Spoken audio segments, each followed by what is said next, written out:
د هیرویني چې مفلسه سي بیا د کور ګډوه هم ځغلی بیا د کور چینک هم ځغلی پاکستان هم د هیرویني په شان دی دی بیا مفلسه سوی دی بیا د اقوام متحده څخه د پښتنو پر سر پیسې اخلي نو پښتانه دومره زوروي چې نه کشنی معلوم دی نه زنانه معلومه ده نه سپین ږیري معلوم دا هغه افغانان دي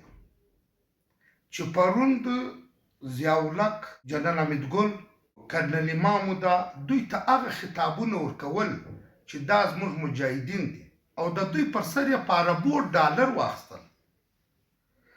د دوی پر سر باندې سودا یې وکړې نن آیا دوی مجاهدین نه دي آیا دوی نن هغه تکړه پښتانه نه دي دا د مفاداتو جنگ دی د پاکستان آئین و قانون هم دا وایي او انټرنیشنل لا هم دا ده چې کم سړی په کومه خاوره کې پیدا سو کم کشنی هغه د هغې خاورې دی آیا په 78 کې چې په انقلاب رالی سور انقلاب چې رالی د هغه بعد دی چې په افغانستان کې کومه لاس وهنه شروع سوله بیا د هغه بعد دی موږ په خپله زموږ معنا د ملک په خپله افغانان ته ویلکم ووایي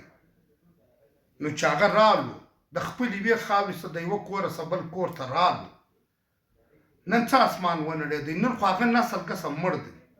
نن ښې یا زوی پاته دی یا یې لمسی پاته دی دا د دې خاورې د دې پیدا سوي دی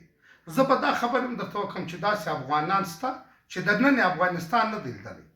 نه زوی افغانستان لیدلی دی نه لمسي لیدلی دی پلار به خود په هغه خاور کې پیدا سوی لیکن دا چې دی د دې پیدا سوي دی دا د انټرنیشنل لا مطابق او د پاکستان د لا مطابق دا د دې خاورې